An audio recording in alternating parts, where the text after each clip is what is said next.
So I can honestly tell you that I've never like felt like accepted. I've never felt like I belong.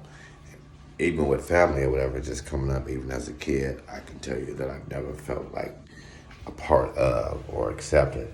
And so what comes to mind with the Spirit gave me was the story of David, you know, um, herding his sheep and spending his time, singing and just basically spending time with the Lord. You know what I mean? So you can imagine when King Saul came to David, came to Jesse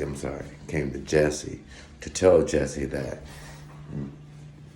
here in your house, residing in your home as a great and mighty king, you know. And so as the word tells us, as the Bible tells us, David had brothers that was warriors, that was soldiers, nice looking, built, well known, I'm sure loved and adored by the ladies and everything else. And here it is, an Asian king of the most powerful nation in the world comes to your home, to your doorsteps, with all of his men to tell you, Jesse, that resides in your home, out of all the homes, out of all of the other villages that this great king could have come to, he came to your doorstep to tell you that resides in your home, says the Lord. And so, as the story goes, Jesse brought out all of his sons, nice looking chiseled jaws and what man would esteem, mankind would esteem as be the befitting of a king, what a king looks like, their perception of their standards of what a king should look like and what a king should be, strong and courageous and muscled and endowed. And so brought all of them out. And so let me fast forward in the story, he put the oil on them and said, the one who was chosen, the oil will roll down his, and so as the brothers came, it didn't move. So when it came to David, can you imagine the shock, the amazement that Jesse must have felt that this one that was entrusted with the sheep, which the sheep can be symbolic too, but he was entrusted with the sheep, the one who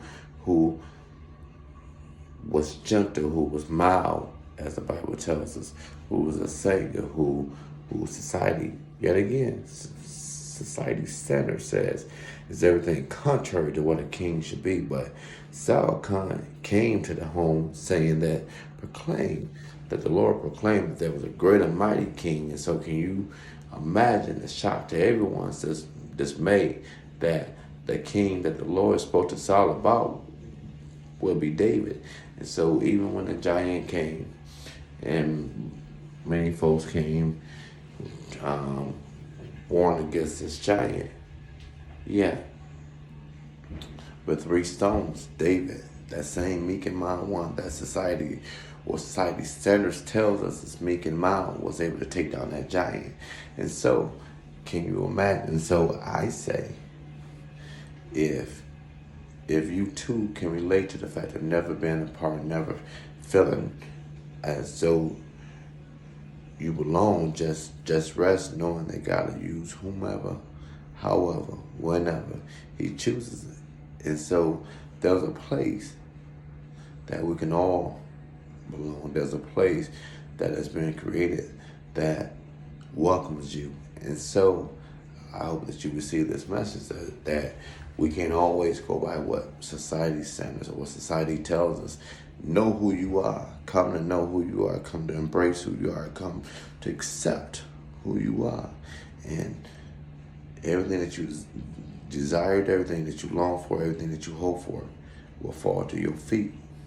As it was shown that such a great king, David became, that God entrusted his son, his only begotten son, to come through that same bloodline of David, out of all other great men by society's standards, to esteem to be great kings, that Jesus came through the bloodline of David. So know that. Come to know yourself, y'all.